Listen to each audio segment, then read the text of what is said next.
Have you ever woken up extra early because you were super excited, like Christmas morning excited? The kind of day where the date was circled on your calendar with lines radiating from that date, like rays of sunshine, when you realized that that day was the day of your office's annual OSHA training. I know, right? All those regulations, who needs them? When I was growing up as a little girl in Hawaii, we drank water out of a garden hose. We shared one soda between 4 friends, and we would ride our bikes all day long as we promised to be home when the streetlights came on. And we were fine. My parents' car was an older model, and I remember this distinctly. It had a manual transmission, or what we call these days a millennial anti-theft device.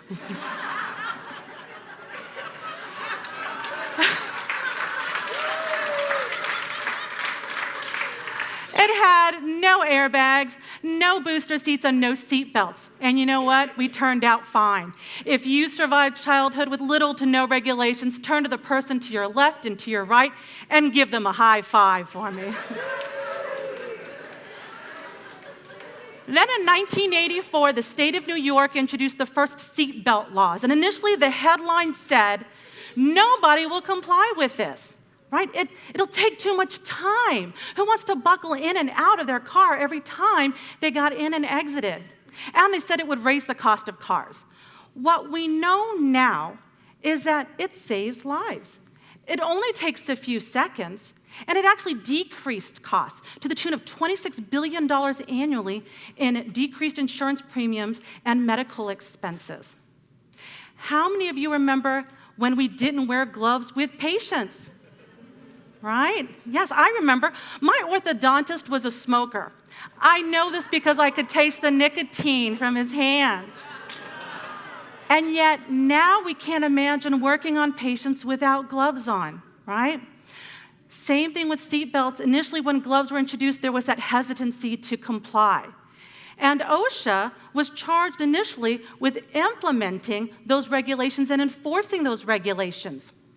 And yet OSHA continues decades later to be a bad 4-letter word. And when you try to schedule OSHA training with your team, all of a sudden the vacation requests come in for that date. I'm on a mission to change that because I believe OSHA training can be fresh, refreshing, new, and it can have other benefits, including financial. Did you know that every time a patient comes into your practice, if they have a positive experience, that you can count on them to tell maybe 1 to 2 other individuals? But if they have a negative experience, in the era of social media, you potentially turn away 30 patients from your practice. That's preventing 30 people from coming in through that front door from that one negative online review. Now, it may not seem like much, but if one potential person came in and only ever got cleanings done, then over the course of the practice, they would have spent about $8,000. Doesn't seem like much to some. When you multiply that $8,000 by 30, now you're looking at almost $250,000 in potential revenue lost. Imagine what you could do with $250,000. A dental spa contacted me after hearing me present at the local dental society and asked me to come in. They said, "We need some help, Karen, in our practice." And in my 20 years of speaking and consulting, never have I been to a place so exquisite. When you come in, the chairs had big, fat, billowy pillows on them and just begging for you to sit on them.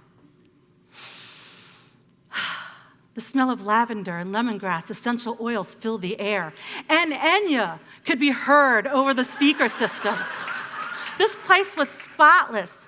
It was immaculate. It was pristine.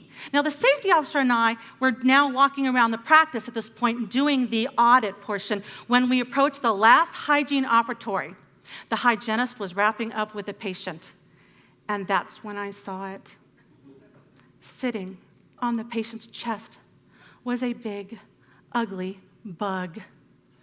Now, the hygienist, sensing the nervous energy in the doorway, slides her seat back slowly, takes the HVE out of the patient's mouth, sucks up the bug, and puts it right back into the patient's mouth. Imagine how many people that patient wanted to tell about that experience. OSHA doesn't have to suck the life out of your practice. It can be a practice builder, enhance your online reputation, and boost team morale. I invite you to join me in a new era of compliance, one where patients feel protected, where the team feels inspired, and where the practice thrives. Thank you.